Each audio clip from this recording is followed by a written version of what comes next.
तर hi hello नमस्कार सगळ्या गोड ताईंचं मैत्रिणींचं माझ्या यूट्यूब चॅनेलमध्ये खूप खूप स्वागत आहे, ज्याचं नाव आहे शुभांगीज रेसिपी।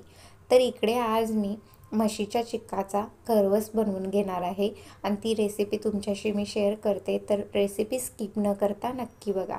तर इथे मी अर्धा लिटर दूध घेतलं आहे। हे दूध मी कच्चं घेतलं आहे, हे दूध तापवलेलं नाही।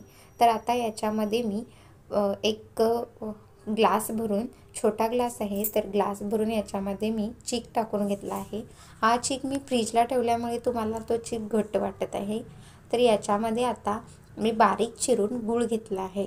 तर इकडे मी माझ्या आवडीनुसार, गोडीनुसार मला जितपत गोड हवा आहे तर तितपत मी गूळ घेतला आहे। तर मी हा गूळ बारीक चिरून घेतला आहे। तुम्हाला हवा असेल तर याच्यामध्ये तुम्ही साखरसुद्धा घालू शकता, पण गुळाचा खरवस खायला खूप छान लागतो आणि या खरवसला पाणीसुद्धा गुळामुळे खूप सुटतं, तर साखरेच्या खरवसला इतकं पाणी सुटत नाही।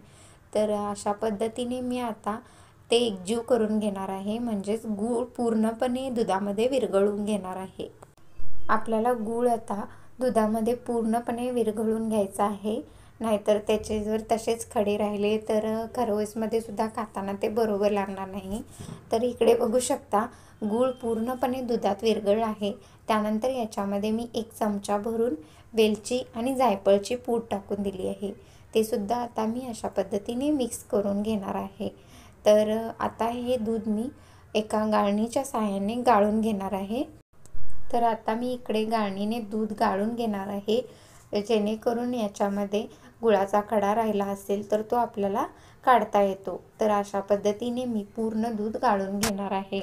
दूध मी अशा पद्धतीने गाळून घेतलं आहे। तर इथे बघू शकता, इथे मी कुकरच्या भांड्यामध्ये दूध अशा पद्धतीने गाळून घेतलं आहे।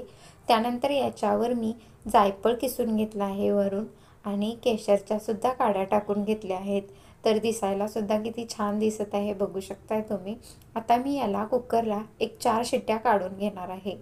तर मी आता कुकरला ठेवून देते। तर कुकरला 4 शिट्ट्या झाल्यानंतर बघू शकता आपला खरवस तयार झाला आहे। दिसायला सुद्धा खूप भारी दिसत आहे। तर अशा पद्धतीने तुम्ही सुद्धा नक्की ट्राय करून बघा, आणि खूप छान अशा वड्यासुद्धा पडत आहेत। तर मस्त गूळ वापरून आपला खरवस तयार झाला आहे। दिसायला सुद्धा खूप छान आणि खायला सुद्धा खूप छान। तर तुम्हाला ही रेसिपी आवडली का? आवडल्यास नक्की ट्राय करून बघा, आणि हो, माझे असेच नवनवीन व्हिडिओसुद्धा नक्की पहा। तर माझ्या चॅनेलला प्लीज लाईक, शेअर आणि सबस्क्राईब करायला सुद्धा विसरू नका। व्हिडिओ पाहिल्याबद्दल धन्यवाद।